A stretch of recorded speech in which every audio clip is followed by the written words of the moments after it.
সবাইকে স্বাগত জানাই বিনাদি রান্নাঘরে। আজ আপনাদের করে দেখাবো একটি রেসিপি কাঁচকলার চোকলা দিয়ে।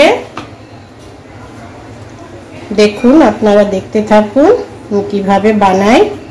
কি কি উপকরণ লাগছে আপনাদের বলে দিই। কাঁচকলার চোকলা আমি ভাপিয়ে রেখেছি একটু নুন দিয়ে, আর চিংড়ি মাছ দিয়ে, চিংড়ি মাছ লাগছে, সর্ষের তেল, নুন, হলুদ, রসুন, পেঁয়াজ আর শুকনো লঙ্কা।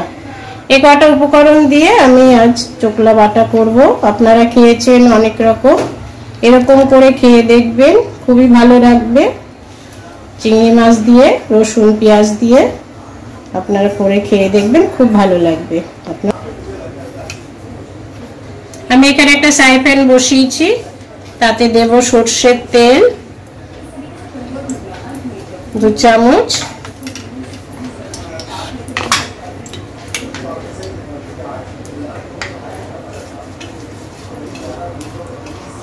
চিংড়ি মাছটা ভেজে নিচ্ছি। তেল আমার গরম হয়ে গেছে, চিংড়ি মাছটা ভেজে নিচ্ছি।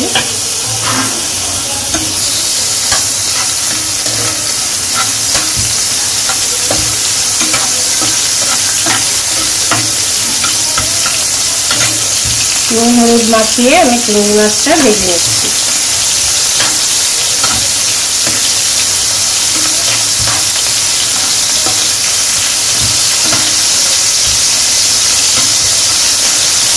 চিংড়ি মাছ বেশি ভাজবো না, আমি সব ফোড়নগুলো ভেজে, চিংড়ি মাছটা আমার ভাজা হয়ে গেছে। এবার আমি দিচ্ছি কাঁচকলার চোকলা। চোকলাগুলোকেও আমি একটু তেলে একটু ভেজে নেব।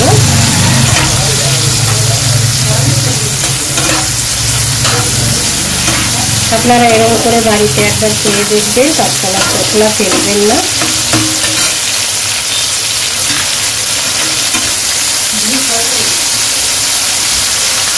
চিংড়ি আর কাঁচকলার চোকলা আমার ভাজা হয়ে গেছে।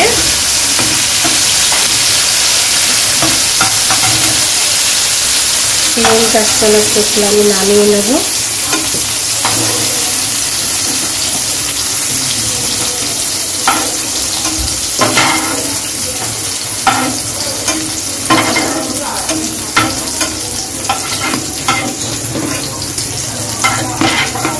এবার দেব রসুন,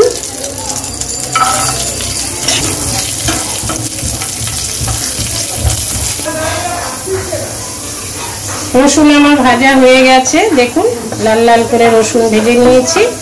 এবার আমি দেব পেঁয়াজ, পেঁয়াজ কুচিয়ে রেখেছিলাম,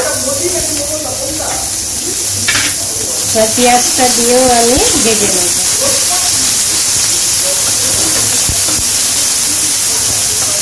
রসুন আর পেঁয়াজ ভেজে নিয়ে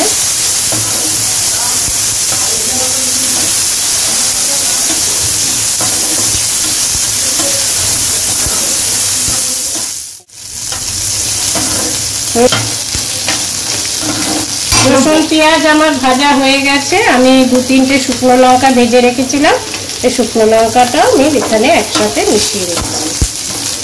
পেঁয়াজ, রসুন, শুকনো লঙ্কা আমার ভাজা হয়ে গেছে। আমি সব উপকরণগুলো একবারে মিশিয়ে হালকা একটু নেড়ে চেড়ে আমি মিক্সিতে বেটে নিয়ে